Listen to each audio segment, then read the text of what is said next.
आज श्रद्धासुमन प्रकट करने का दिन है। आज स्मरण करने का दिन है एक ऐसे युग पुरुष का जिन्होंने इस राजस्थान का गौरव हिंदुस्तान के राजनीति में बढ़ाया। भैरव सिंह जी शेखावत, जिनको आम राजस्थान के अंदर गांव में बैठा व्यक्ति भैरव सिंह जी बाबोसा के नाम से याद करता था, इस राजस्थान के कण कण से जुड़े रहे। उनके राजनीतिक जीवन के अंदर आज जिस प्रकार का जीवन उन्होंने जिया, उस प्रकार के आदर्श की कल्पना को मूर्त रूप देना आज के युग में संभव नहीं। भैरव सिंह जी शेखावत ने इस राजस्थान के अंदर पहली बार अपनी कलम से बरानी भूमि का लगान माफ किया। और जब चर्चा चली बरानी भूमि पर लगान माफ करने की, तो उन्होंने कहा, मैंने मेरे जीवन में पहला जन विरोध जब मेरे गांव खाचेरियावास में टिड्डी की हमले से फसल नष्ट हो गई थी, सरकार के हलकारे उसमें लगान लेने आए, मैंने विरोध किया और इसी कारण से उस पीड़ा को लिए मैं आज बैठा हूं। मैं पहली अपनी कलम से मुख्यमंत्रित्व के रूप में उन्होंने लगान माफ किया। अंत्योदय के जनक के रूप में इस समाज में पीछे एक पंक्ति में खड़े व्यक्ति का हाथ पकड़कर मुख्य धारा में लाने के लिए जो उन्होंने योजना बनाई और उनके गरीब कल्याण योजनाओं के लिए विश्व बैंक के अध्यक्ष को यह कहना पड़ा, हिंदुस्तान के रॉकफेलर के रूप में भैरव सिंह जी शेखावत है।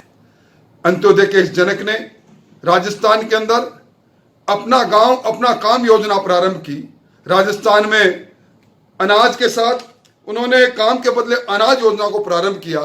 पहली बार गांव के लोगों को लगा कि हम श्रम करेंगे तो धरती के सीने से चीर कर अनाज नहीं, हम सरकार से भी अनाज ले सकते हैं।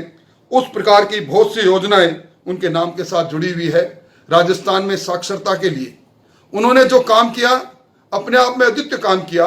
राजस्थान की साक्षरता को आगे बढ़ाने के साथ साथ राजस्थान के माथे से पिछड़ेपन के कलंक को मिटाने का श्रेय किसी को जाता है। आधुनिक राजस्थान के निर्माण की आधारशिला किसी ने रखी तो भैरव सिंह जी ने रखी। मुझे याद आ रहा है उनके सरल जीवन पर। जब मैं चूरू से 1990 में विधायक बना, भैरव सिंह जी मुख्यमंत्री के रूप में गंगानगर बीकानेर के अंदर ट्रेन से जाया करते थे। ट्रेन चूरू से गुजरती थी 2 बजे, 2:30 बजे, 1:30 बजे, और उस समय उस कंपकपाती सर्दी के अंदर भी हम नारे लगाते हुए स्टेशन पर पहुंचते थे। अपने उस कूपे से बाहर निकलकर सरलता से, सजगता से सबसे मिलना, यह उनका व्यक्तित्व था।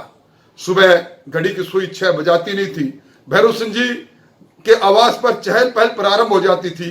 कोई भी व्यक्ति राजस्थान का जब चाहे उनसे मिल सकता था। ऐसे सरल थे भैरव सिंह जी शेखावत।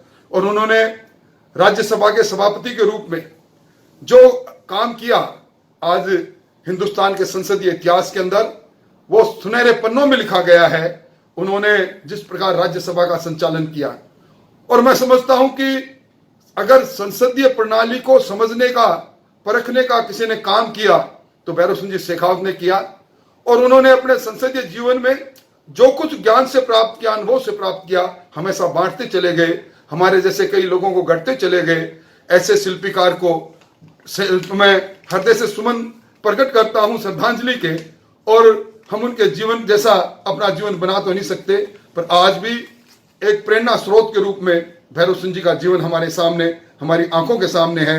युगों युगों तक वो इसी प्रकार राजस्थान के कण कण में लोगों द्वारा याद किए जाते रहेंगे। जन जन में लोग उनको याद करेंगे। मेरी सदा सुमन हृदय से उनको ढेरों सारी श्रद्धांजलि।